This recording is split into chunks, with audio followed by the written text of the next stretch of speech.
আপনি অবিলম্বে ক্ষমতা ছাড়ুন। আমরা বাংলাদেশের ছাত্র জনতাকে, বাংলাদেশের সকল মানুষকে, প্রতিটি ঘর থেকে প্রত্যেকটা মানুষকে আহ্বান করছি, ঢাকার উদ্দেশ্যে এক্ষুনি রওনা করুন। ঢাকার উদ্দেশ্যে রওনা করুন। আমরা গণভবন দখল করে নিব যদি উনি গণভবন না ছাড়েন। আমরা বাংলাদেশের সংবাদ করছি, ঢাকার উদ্দেশ্যে এক্ষুনি রওনা করুন। ঢাকার উদ্দেশ্যে রওনা করুন। আমরা গণভবন দখল করে নিব যদি উনি গণভবন না ছাড়েন। আমরা বাংলাদেশের সংসদ ভবন দখল করে নিব যদি উনি সংসদ ভবন না ছাড়েন। এই খুনি ফ্যাসিস্টকে আর ক্ষমতায় থাকতে দেওয়া যায় না। উনি যতদিন ক্ষমতায় থাকবেন ততদিন লাশ পড়বে। নিয়মিতই লাশ ফেলতেছেন, নিয়মিতই আমাদের ছাত্র জনতাদেরকে হত্যা করতেছেন। তিনি ছাত্রলীগ যুবলীগের ক্যাডারদের হাতে অস্ত্র তুলে দিয়েছেন। তারা নির্বিচারে গুলি করতেছে, পুলিশ বাহিনী গুলি করতেছে। আমরা পুলিশ বাহিনী, আইন শৃঙ্খলা বাহিনীকে বলতেছি, আপনাদেরকে আমরা সাধারণ ক্ষমা ঘোষণা করব। আপনারা এখন নির্বিকার হন, আপনারা আর লাশ ফেলবেন না।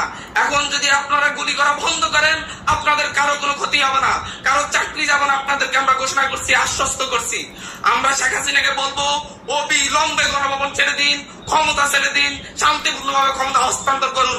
না হয় আগামীকালকে এদেশের ছাত্র জনতা গণভবন থেকে আপনাকে টেনে হিসেবে বের করবে। এটা আমাদের দাবি। জীবনের বিনিময়ে হলো এদেশের ছাত্র জনতা আপনাকে ওখান থেকে বের করে আনবে। আপনি সিদ্ধান্ত নিন, আজকে আপনার জন্য সময় আছে। আপনি শান্তিপূর্ণভাবে ক্ষমতা হস্তান্তর করবেন, নাকি আপনি গণভবন থেকে স্বৈরাচারের তকমা নিয়ে, ফ্যাসিস্টের তকমা নিয়ে শ্রীলঙ্কার মতো দৌড়ে পালাবেন। এটা আপনার জন্য সময় ভেবে দিলাম। আজকে রাতের মধ্যে আপনাকে করুন। বাংলাদেশের প্রতিটি জায়গা থেকে, প্রতিটি আনাচে কানাচে থেকে ছাত্র জনতা প্রত্যেককে তার তার অবস্থান থেকে ঢাকার উদ্দেশ্যে রওনা করার জন্য আহ্বান করলাম। প্রত্যেকে তার জায়গা থেকে এক্ষুনি ঢাকার উদ্দেশ্যে রওনা করুন। ঢাকার রাস্তা প্রকম্পিত করুন। ঢাকায় কোটি কোটি মানুষের সমাগম হবে, কেউ বাসায় থাকবেন না।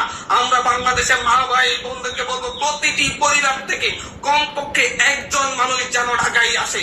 প্রতিটি পরিবার থেকে কমপক্ষে একজন মানুষ যেন ঢাকায় আসে। তারা যেন এই বিপ্লবের সাক্ষী হয়। বাংলাদেশের মানুষের প্রতি আহ্বান, এই খুনি ফ্যাসিস্টের বিরুদ্ধে আপনারা ঐক্যবদ্ধভাবে যে লড়াই করেছেন, সেই লড়াইকে কালকে পূর্ণতা দেওয়ার জন্য ঢাকার উদ্দেশ্যে আসুন। যে পারবেন পায়ে হেঁটে, যে পারবেন গাড়িতে, যে পারবেন লোকাল বাসে, যে পারবেন রিক্সায়, প্রত্যেককে তার জায়গা থেকে ঢাকার উদ্দেশ্যে চলাচল। এবং ঢাকাবাসীকে বলবো, প্রত্যেককে প্রস্তুতি নিন। আপনারা ঢাকার বাইরে থেকে যত মানুষ আসবে তাদের প্রত্যেককে আশ্রয় দিবেন। একটি গভীর সংকটময় মুহূর্তের মধ্য দিয়ে যাচ্ছে।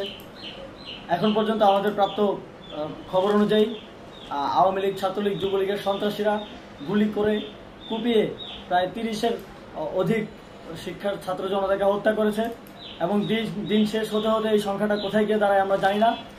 এরই প্রেক্ষিতে আমরা একটি সিদ্ধান্ত নিয়েছি। আমাদের একটি জরুরি সিদ্ধান্ত মোতাবেক আমাদের যে 6 তারিখের যে লং মার্চ টু ঢাকা কর্মসূচি ছিল, সেটিকে আমরা একদিন এগিয়ে নিয়ে এসেছি।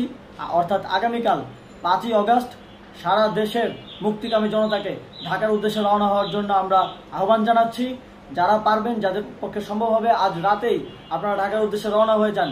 আমরা আগামীকাল সারা দেশের মুক্তিকামী জনতাকে ঢাকায় আসার আহ্বান জানাচ্ছি।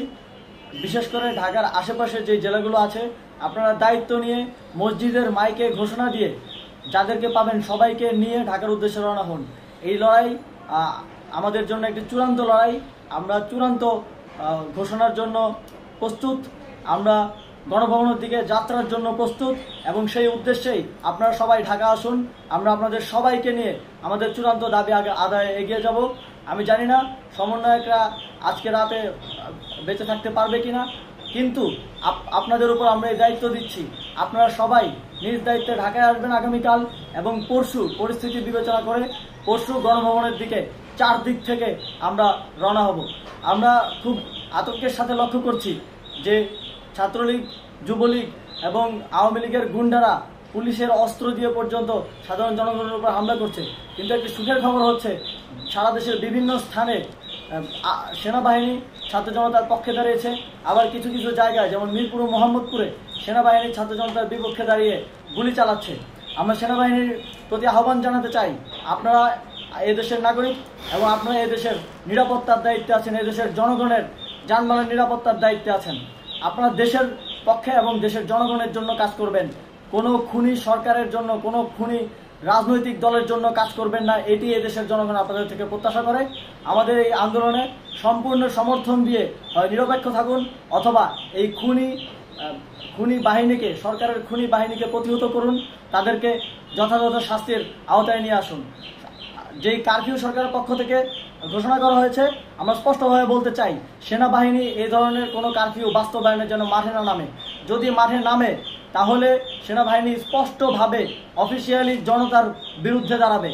আমরা চাই না সরকারের এই ষড়যন্ত্র সেনাবাহিনী পা দিক। সেনাবাহিনীকে জনতার বিরুদ্ধে দাঁড়ানোর যে ষড়যন্ত্র সরকার রচনা করছে সেটিতে সেনাবাহিনী পা দিবে না, এই বিশ্বাস আমরা রাখতে চাই। আওয়ামী লীগ আজ সারা দেশে তাদের খুনি বাহিনীকে নামিয়ে দিয়েও ছাত্র জনতার প্রতিরোধের মুখে টিকতে পারেনি। রাজপথের পরাজিত শক্তি হিসেবে তারা সেনাবাহিনী সহ অন্যান্য বাহিনীকে আমাদের বিরুদ্ধে কাজে লাগানোর চেষ্টা করছে।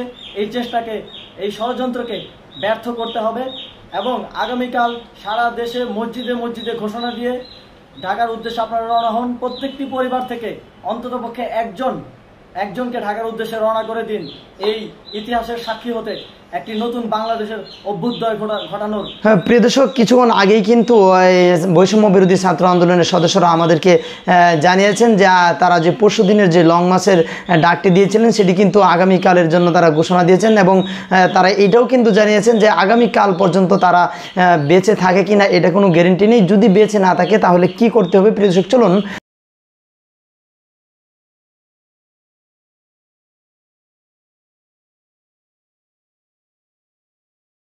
শুনছিলেন বৈষম্য বিরোধী ছাত্র আন্দোলনের নেতারা বলছিল যে আগামীকাল একটি কর্মসূচি তারা ঘোষণা দিয়েছেন, অর্থাৎ Dhaka to long march to Dhaka, অর্থাৎ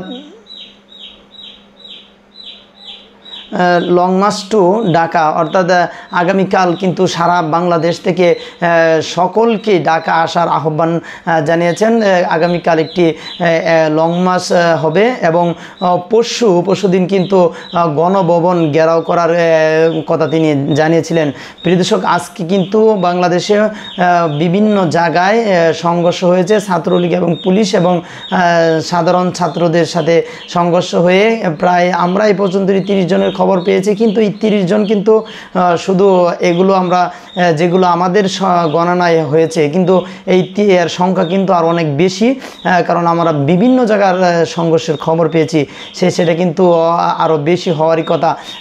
এরপরেও প্রিয় দর্শক, আজকে রাত্রে কি হবে এটা কিন্তু বলা যায় না, এটা কিন্তু একটি চূড়ান্ত রাত আজকে বললেই চলে। তবে কালকে সবাইকে ঢাকা আসার জন্য আহ্বান জানিয়েছেন এবং গণমাধ্যম কর্মীদের উপর কোনো রকম নৈতিবাচক আচরণ যেন না করা হয়, অর্থাৎ গণমাধ্যম কর্মীদের সাথে আন্দোলনকারী পরিচয়ে তাদের সাথে যেন দুর্ব্যবহার না করা হয়, এটাও কিন্তু তারা আহ্বান জানিয়েছেন। কারণ গণমাধ্যম কর্মীরা এই আন্দোলনের বিশেষ একটি ভূমিকা কিন্তু তারা পালন করছেন।